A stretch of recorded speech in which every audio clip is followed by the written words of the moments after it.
نسمي بالله ونصلي على رسول الله. راح أسوي معاكم اليوم 6 وصفات طبيعية لعلاج البلغم ونزلات البرد عند كبار السن. بس قبل أبدأ الفيديو أتمنى تدعموني بالاشتراك وترك تعليق ولايك، ولو استفدتوا من الفيديو أتمنى تشاركوه مع المهتمين بهذه النوعية من الوصفات. قبل أبدأ الفيديو في نقطتين مهمة حابة أكد لكم عليها. الأولى إن الوصفات الطبيعية رغم أثرها الإيجابي إلا أنها لا تغني عن التدخل الطبي، بالذات لأصحاب الأمراض المزمنة ضروري نطلب لهم التدخل الطبي السريع. النقطة الثانية الاعتدال في استخدام هذه الوصفات، لا إفراط ولا تفريط، وزي ما يقولوا الشيء إذا زاد عن حده انقلب إلى ضده. كثير من المواد المفيدة اللي تنفعنا بس إذا بالغنا في استخدامها بدل ما تكون أثرها إيجابي راح ينقلب إلى أثر سلبي، فناخذ الوصفات باعتدال.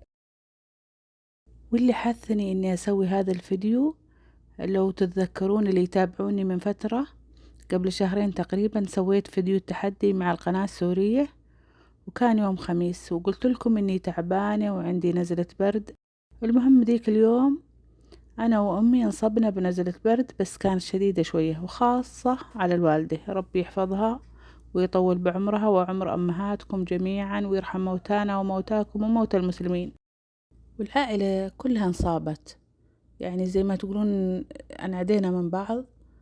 وصراحة ما كنت أدري هي كورونا أو مو كورونا لأن ما أخذنا مسحة. المهم ظهر على أمي إنهاك وتعب وضيق في التنفس.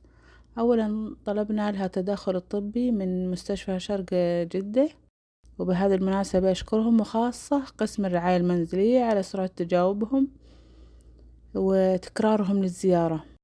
وصف لها الدكتور مضاد حيوي ومسكن وموسع للشعب، ونصحني باستخدام جهاز البخار. ما أحكي لكم قديش يا جماعة هذا الجهاز فعال وله أثر فوري، يعني تحسين بالتحسن فورا بعد استخدام مباشرة، ويقلل نوبات السعال والبلغم. وما ننسى صديق العائلة الفكس، مجرد استنشاق فقط، يا نستنشقه من العلبة مباشرة أو نعمل حمام بخار نستنشق البخار الصاعد فقط. وفي معلومة صدمتني وأثبتوها بالصور، إن بعض اللعيبة العالميين يستخدمون الفكس أثناء المباراة، يضعونه على التيشيرت من عند منطقة الصدر، من فترة لفترة أثناء المباراة يستنشقوه لتحسين التنفس، وأيضا لفتح الانسداد الذي يصاحب نزلات البرد.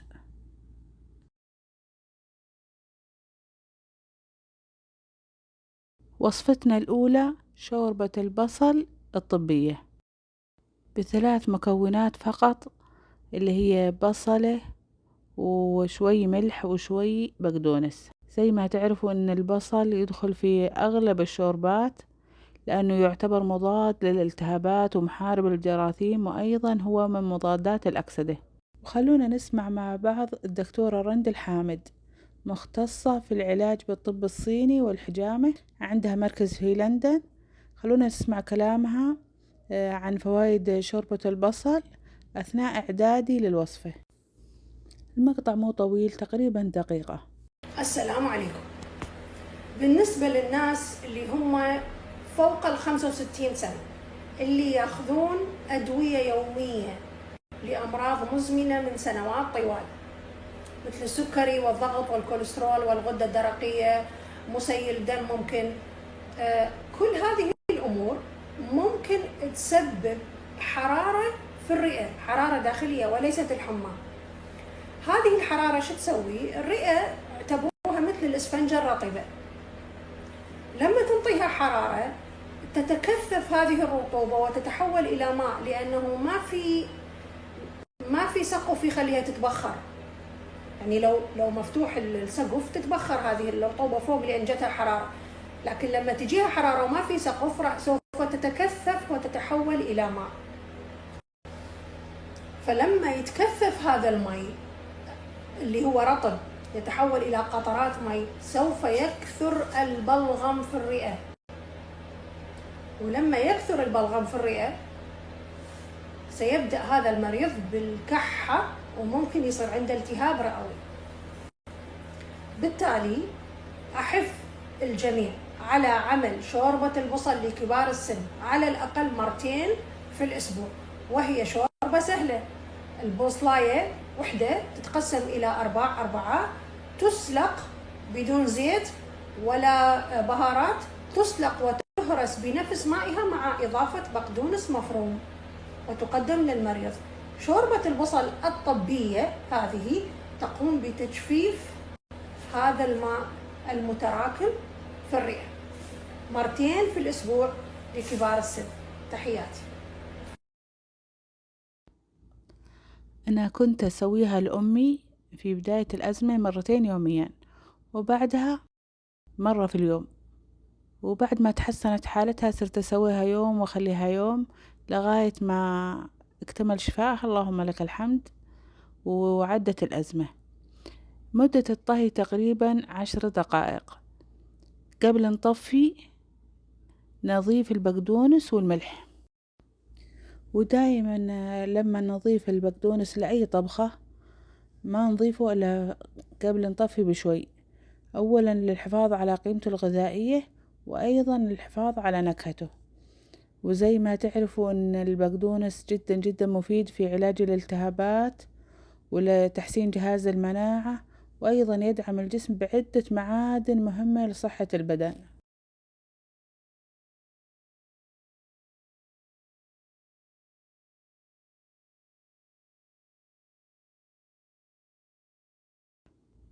مدة الطهي 10 دقائق تقريبا، وبعد ما تبرد شوي نضربها في خلاط الكاس ونقدمها بهذه الطريقة بدون زيت ولا بهارات ولا ليمون، وتكون ناعمة، وخاصة للي عندهم صعوبات في البلع. وبالنسبة لطعمها جدا جدا مستصاغ وقريب من طعم شوربة الماجي.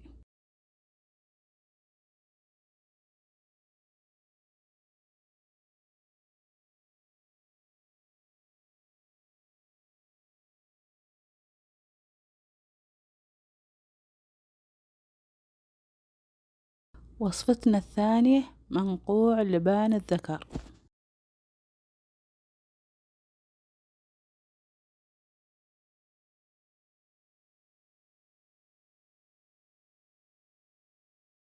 بالنسبة للبان الذكر لو تسألوا مختص عنه راح يسرد لكم حلقة كاملة عن فوائده، بس يعني أشهرها أنه معزز لصحة الجسم ويرفع المناعة، وأيضا هو يعتبر من مضادات الأكسدة.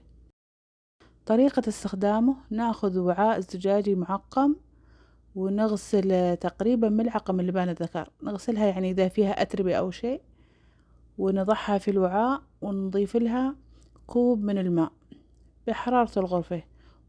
ممكن أيضا نستخدم الماء المغلي.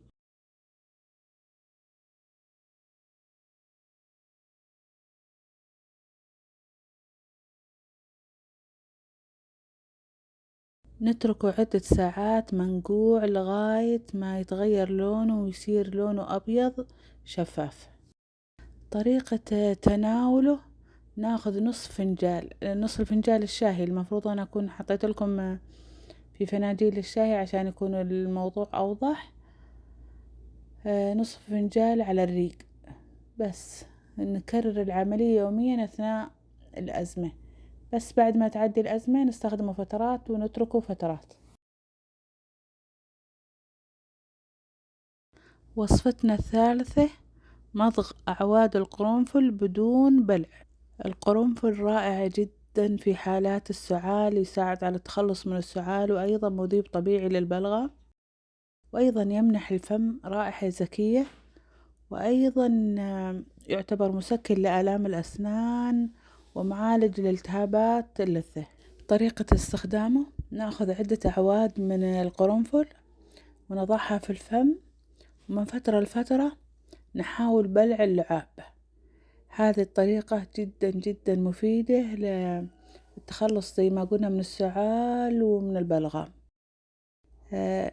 اللي ما يقدر يطبق هذه الطريقة ممكن يستخدم مغلي أو منقوع القرنفل، يؤدي نفس الغرض بس برضو بكميات معقولة وما يكثر أبدا. وصفتنا الرابعة منقوع حب الرشاد أو الحبة الحمراء أو الدفة. فوائد حب الرشاد حدث ولا حرج، يعتبر خافض للحرارة، مسكن للآلام، معالج للكسور والالتهابات، مقوي للجسم، يمد الجسم بعدة معادن وذو قيمة غذائية عالية، يحفز الجسم على التشافي. بس مو كل الأشخاص يقدروا يستخدموه ويتناولوه مباشرة، احنا راح نستخدم فقط المنقوع، منقوع حب الرشاد. الطريقة: ناخذ 3 أو 4 ملاعق من حب الرشاد ونغسلها زي ما قلت للتخلص من الأتربة. بعدها نحطها في علبة زجاجية معقمة ونظيفة، ونضيف لها الماء ونتركه عدة ساعات لغاية ما يضاعف حجمه ويطلع السائل اللزج اللي فيه. هذا السائل هو اللي راح نستخدمه لعلاج السعال والإذهاب البلغم.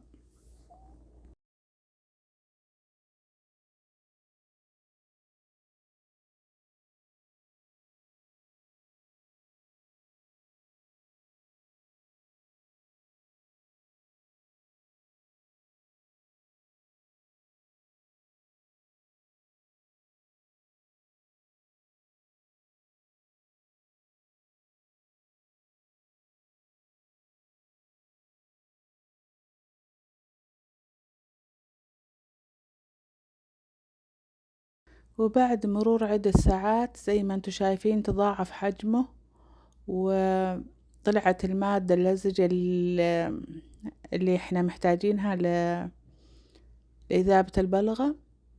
صفيته في مصفى، ولو كان عندي قطعة شاش كانت بتكون أفضل، طبعا راح تطلع كمية أكثر. صفيته وهذا اللي طلع معايا.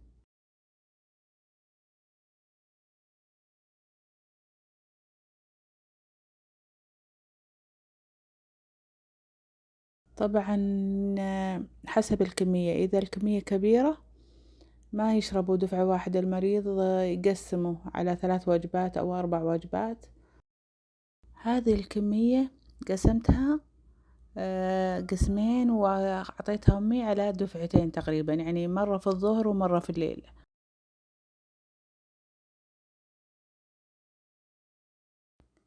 وبالنسبة لحب الرشاد المنقوع هذا ما نرميه أبدا، ممكن نضيفه على اللبن أو على حليب ويتناولوه أفراد الأسرة، ممكن نضيفه على الخبز. وشفت كمان فيديو يستخدموه على شوربة الحبة الحمراء زي ما يسموها.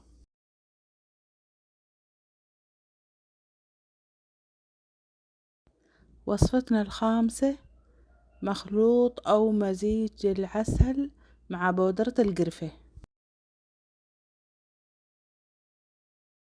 بالنسبة للعسل فهو زي ما قال الله سبحانه وتعالى فيه شفاء للناس، بس ضروري نختار نوعية كويسة للتداوي. وبالنسبة للقرفة فوائدها عديدة جدا في الجهاز الهضمي، للجهاز التنفسي، لصحة البدن بصفة عامة. ضروري نستخدم بودرة القرفة الناعمة ما يكون فيها حصوات.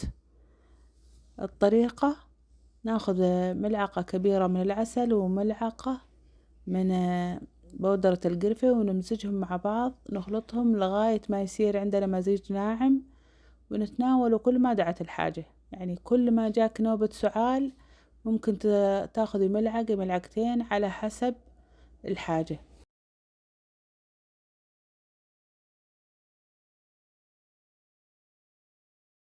وصفتنا السادسة والأخيرة مغلي الأعشاب أو المشروبات الساخنة. على سبيل المثال للحصر: اليانسون، الشمر أو السنوت، الزعتر، الزنجبيل، النعناع، البابونج، جميعها جدا جدا رائعة ومفيدة وتنفع في وقت نزلات البرد. ممكن نسويها ميكس، ناخذ نوعين ونخلطها مع بعض زي الزنجبيل وشرايح البرتقال مثلا ونحليها بعسل. ممكن النعناع مع اليانسون. جميع الأعشاب اللي ذكرناها تعتبر من مضادات الأكسدة، لها أثر فوري في تخفيف الاحتقان، تعزز صحة الجسم، تخلص الجسم من التوتر والإرهاق، تعتبر مهدئ طبيعي من الآلام. ومن أفضل الطرق لإعداد الأعشاب غسل مقدار معين. إذا كان بنستخدم كوب نغسل ملعقة كبيرة ونصفيها، نضعها في كوب ونضيف لها الماء المغلي، نغطيها مدة تتراوح من 10 دقائق إلى ربع ساعة، بعدين نصفيها ونشربها. ممكن نسوي ترمس كبير، ممكن نضيف كميات ونضيف لها الماء المغلي ونشربها طوال اليوم. وعلينا وعليكم بألف عافية. هذه الوصفات اللي ذكرتها في الفيديو أنا استخدمتها شخصيا وكان لها أثر جدا جدا رائع. حبيت أشاركها معاكم وأتمنى تستفيدوا منها. طبعا في نهاية الفيديو أتمنى يكون نال استحسانكم. أترككم في رعاية الله. أستودعكم الله الذي لا تضيع ودائعه. سبحانك اللهم وبحمدك، أشهد أن لا إله إلا أنت، أستغفرك اللهم وأتوب إليك.